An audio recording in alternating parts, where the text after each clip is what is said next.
அஜீரண கோளாறுகள். எல்லாருக்கும் எல்லா சாப்பாடும் ஒத்துக்கிறது இல்லைங்க. சாதாரண ஒரு காப்பி கூட ஒரு குறிப்பிட்ட வயசுக்கு மேலே ஒத்துக்க மாட்டேங்குது. அப்போ ஒவ்வாமை, உணவு ஒவ்வாமை, அதுக்கு இந்த பூமாதேவி தான் வேணும். அந்த அம்மாவுக்கும் இதுக்கும் என்னங்க சம்பந்தம்னு கேட்குறீங்களா? குடலுக்கும் பூமாதேவிக்கும் என்ன சம்பந்தம்? நாம் உண்கிற உணவெல்லாம் அவள் போட்ட பிச்சை. குடிக்கிற பானமானாலும் கடிக்கிற தானியமானாலும் எல்லாம் பூமியில் விளையிறது தானே.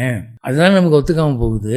குடல்லையோ வயிற்றுலையோ வாயிலையோ எங்கேயோ ஒரு பக்கம் வாய்வு வைக்குது, ஒரு பக்கம் கால் இழுத்துக்குது, ஒரு பக்கம் மலச்சிக்கல் வருது, என்னென்ன வியாதி. அப்போ உணவு சம்பந்தப்பட்ட எந்த வியாதியாக இருந்தாலும் அந்த அம்மாட்ட முதல்ல போங்க. அம்மா நீ கொடுத்த சாப்பாடு ஒத்துக்கலம்மா. ஆடு மாடுகள்லாம் ஒத்துக்குது, சமைக்காமல் சாப்பிடுது. மாடுகள்லாம் சமைக்காமல் சாப்பிடுது. எந்த மாடாவது புல் வைக்கல சமைச்சு சாப்பிடுதா சொல்லுங்கள்? No cooking. அடுப்பு இல்லாமல் நெருப்பு இல்லாமல் இயற்கை உணவு தான் அவங்கெல்லாம் சாப்பிடுறாங்க. பியூட்டிஃபுல்லாக ஜீரணமாகி வெளியே வந்தது. யாரும் கேஸ்ட்ரோ டாக்டர்கிட்ட போகிறது இல்லையே.